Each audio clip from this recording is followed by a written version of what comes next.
नमस्कार दोस्तों, आपका स्वागत है। दोस्तों, आज का जो वीडियो है वह है स्पीडी की रिवाइज योरसेल्फ रेलवे सामान्य विज्ञान न्यू एडिशन की बुक है। करेंगे स्पीडी की वस्तुनिष्ठ सामान्य विज्ञान की रिवाइज योरसेल्फ सेट नंबर 9। तो चलिए दोस्तों, फिर शुरू करते हैं। प्रश्न नंबर 1, प्रतिध्वनि का क्या कारण है? दोस्तों, ध्वनि का परावर्तन प्रतिध्वनि का कारण है। अगला प्रश्न नंबर 2, झूला झूलते समय कोई व्यक्ति झूले पर खड़ा हो जाए तो उसके आवर्तकाल पर क्या प्रभाव पड़ेगा? दोस्तों, झूला झूलते समय कोई व्यक्ति झूले पर खड़ा हो जाए तो उसका आवर्तकाल घट जाएगा। अगला प्रश्न नंबर 3, यदि झूले पर एक व्यक्ति के स्थान पर दो व्यक्ति बैठ जाएं तो आवर्तकाल पर क्या प्रभाव पड़ेगा? दोस्तों, यदि झूले पर एक व्यक्ति के स्थान पर दो व्यक्ति बैठ जाएं तो उसका आवर्तकाल अपरिवर्तित रहेगा। अगला प्रश्न नंबर 4, सेकेंडरी पेंडुलम का आवर्तकाल क्या होता है? दोस्तों, सेकेंडरी पेंडुलम का आवर्तकाल 2 सेकंड का होता है। अगला प्रश्न नंबर 5, केशिका नली में जल का ऊपरी सतह कैसा होता है? दोस्तों, केशिका नली में जल का ऊपरी सतह अवतल की भांति होता है। अगला प्रश्न नंबर 6, द्रव का घनत्व अधिक होने पर पृष्ठ तनाव पर क्या प्रभाव पड़ता है? दोस्तों, द्रव का घनत्व अधिक होने पर पृष्ठ तनाव भी बढ़ जाता है। अगला प्रश्न नंबर 7, पारे को जब एक बर्तन में रखा जाता है तो मेनिस्कस कैसा होता है? दोस्तों, जब पारे को एक बर्तन में रखा जाता है तो उसका मेनिस्कस उत्तल की भांति होता है। अगला प्रश्न नंबर 8, ऊंचाई बढ़ने से वायुमंडलीय दाब पर क्या प्रभाव पड़ता है? दोस्तों, ऊंचाई बढ़ने के साथ साथ वायुमंडलीय दाब घटता जाता है। अगला प्रश्न नंबर 9, एक बार किसके बराबर होता है? दोस्तों, एक बार 10⁵ पास्कल के बराबर होता है। अगला प्रश्न नंबर 10, किसी वस्तु का भार अधिकतम किस में होता है? दोस्तों, किसी वस्तु का भार अधिकतम निर्वात में होता है। अगला प्रश्न नंबर 11, पृथ्वी की अपेक्षा चंद्रमा का द्रव्यमान लगभग कितना है? दोस्तों, पृथ्वी की अपेक्षा चंद्रमा का द्रव्यमान 1/81 है। अगला प्रश्न नंबर 12, भूस्थायी उपग्रह पृथ्वी के चारों ओर चक्कर लगाता है कितने घंटों में? दोस्तों, भूस्थायी उपग्रह पृथ्वी के चारों ओर 24 घंटों में चक्कर लगाता है। अगला प्रश्न नंबर 13, पृथ्वी पर वायुमंडलीय दाब का क्या कारण है? दोस्तों, पृथ्वी पर वायुमंडलीय दाब का कारण है गुरुत्वाकर्षण। अगला प्रश्न नंबर 14, पृथ्वी का पलायन वेग कितना है? दोस्तों, पृथ्वी का पलायन वेग है 11.2 किलोमीटर प्रति सेकंड। अगला प्रश्न नंबर 15, जब कोई वस्तु ऊपर से गिराई जाती है तो उसका भार कैसा होता है? दोस्तों, जब कोई वस्तु ऊपर से गिराई जाती है तो उसका भार परिवर्तनशील होता है। अगला प्रश्न नंबर 16, ग्रहों की गति के नियम को किसने प्रतिपादित किया था? दोस्तों, ग्रहों की गति के नियम को केपलर ने प्रतिपादित किया था। अगला प्रश्न नंबर 17, एक जेट इंजन किस सिद्धांत पर कार्य करता है? दोस्तों, एक जेट इंजन रैखिक संवेग के संरक्षण के सिद्धांत पर कार्य करता है। अगला प्रश्न नंबर 18, एक गेंद को क्षैतिज से कितने कोण पर फेंकने पर अधिकतम क्षैतिज दूरी वह तय कर सकेगी?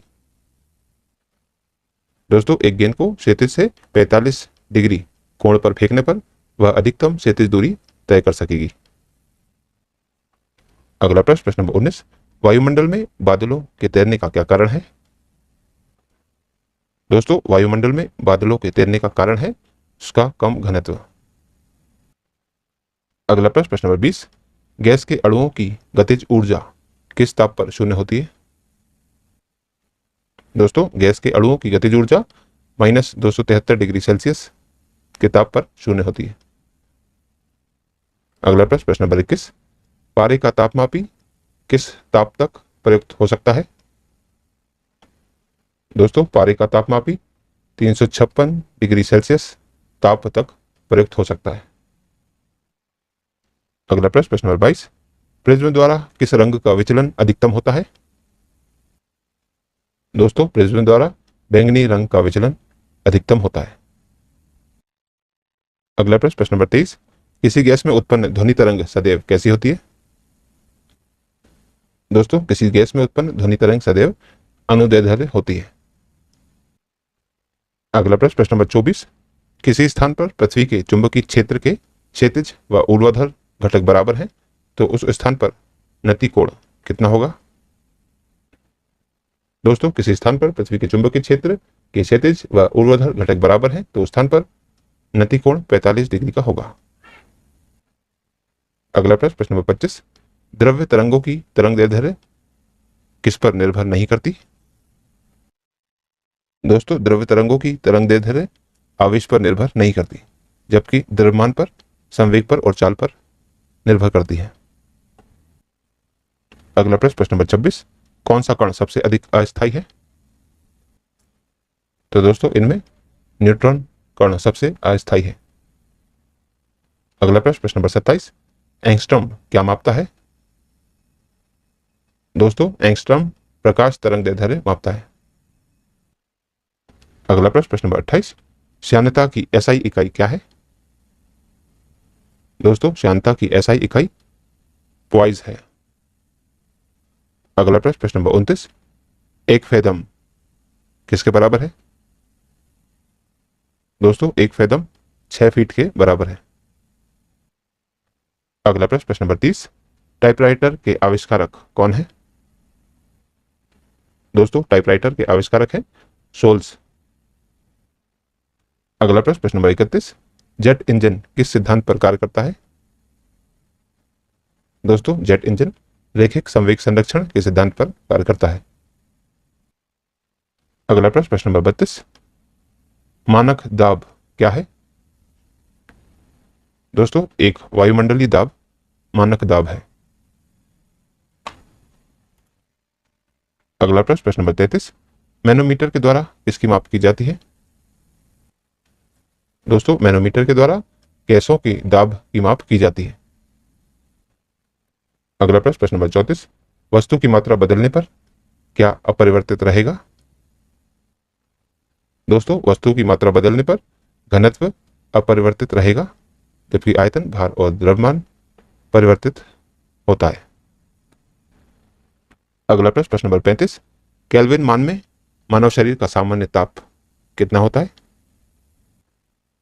दोस्तों मानव शरीर का सामान्य ताप केल्विन में 310 केल्विन होता है। अगला प्रश्न नंबर 36, पारा कितने ताप पर जमता है? दोस्तों पारा -39 डिग्री सेल्सियस के तापमान पर जमता है।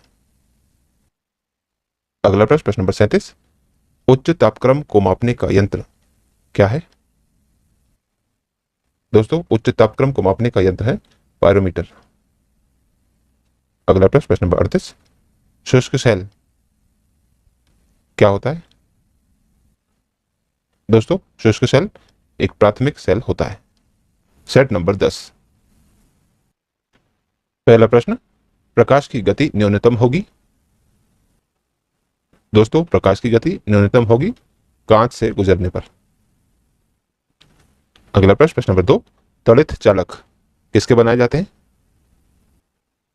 दोस्तों तड़ित चालक तांबे के बनाए जाते हैं। अगला प्रश्न नंबर 3, किस यंत्र का काम डायनेमो के कार्य का उल्टा होता है? दोस्तों मोटर का काम डायनेमो के काम का उल्टा होता है।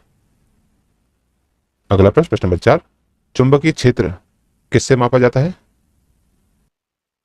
दोस्तों चुंबकीय क्षेत्र पल्सोमीटर से मापा जाता है। अगला प्रश्न नंबर 5, नति और चुंबकीय भूमध्य रेखा के बीच कितने डिग्री का कोण होता है? दोस्तों नति और चुंबकीय भूमध्य रेखा के बीच 0 डिग्री का कोण होता है। अगला प्रश्न नंबर 6, उत्तरी चुंबकीय ध्रुव का नमन कोण कितना होता है? दोस्तों उत्तरी चुंबकीय ध्रुव का नमन कोण 90 डिग्री का होता है। अगला प्रश्न, प्रश्न नंबर 7, स्कूटर के आविष्कारक कौन थे? दोस्तों, स्कूटर के आविष्कारक ब्रॉड शाह थे। अगला प्रश्न, प्रश्न नंबर 8, कॉस्मिक किरणों की खोज किसने की थी? दोस्तों, कॉस्मिक किरणों की खोज विक्टर हैस ने की थी। अगला प्रश्न, प्रश्न नंबर 9, नाभिकीय रिएक्टरों में ऊर्जा किसके द्वारा उत्पन्न होती है? दोस्तों, नाभिकीय रिएक्टरों में ऊर्जा नियंत्रित विखंडन द्वारा उत्पन्न होती है। अगला प्रश्न, प्रश्न नंबर 10, कोबाल्ट 60 क्या उत्सर्जित करता है? दोस्तों, कोबाल्ट 60 गामा किरणें उत्सर्जित करता है। अगला प्रश्न, प्रश्न नंबर 11, पॉजिट्रॉन की खोज किसने की थी? दोस्तों, पॉजिट्रॉन की खोज एंडरसन ने की थी। अगला प्रश्न, प्रश्न नंबर 12, एक सामान्य शुष्क सेल में विद्युत अपघट्य क्या होता है? दोस्तों, एक सामान्य शुष्क सेल में विद्युत अपघट्य अमोनियम क्लोराइड होता है। अगला प्रश्न, प्रश्न नंबर 13, अतिचालक का लक्षण क्या है? दोस्तों, अतिचालक का लक्षण है शून्य पारगम्यता। अगला प्रश्न, प्रश्न नंबर 14, ठोस कपूर से कपूर वाष्प बनाने की प्रक्रिया को क्या कहते हैं? दोस्तों, ठोस कपूर से कपूर वाष्प बनाने की प्रक्रिया को ऊर्ध्वपातन कहते हैं।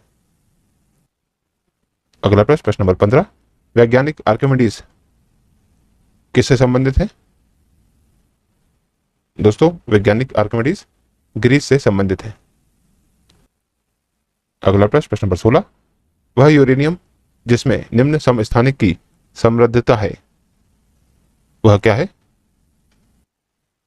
दोस्तों, वह यूरेनियम है यूरेनियम 235 जिसमें निम्न समस्थानिक की समृद्धता है। अगला प्रश्न, प्रश्न नंबर 17, ब्रह्मांड में कौन सा तत्व सर्वाधिक मात्रा में पाया जाता है? दोस्तों, वह तत्व है हाइड्रोजन जो ब्रह्मांड में सर्वाधिक मात्रा में पाया जाता है।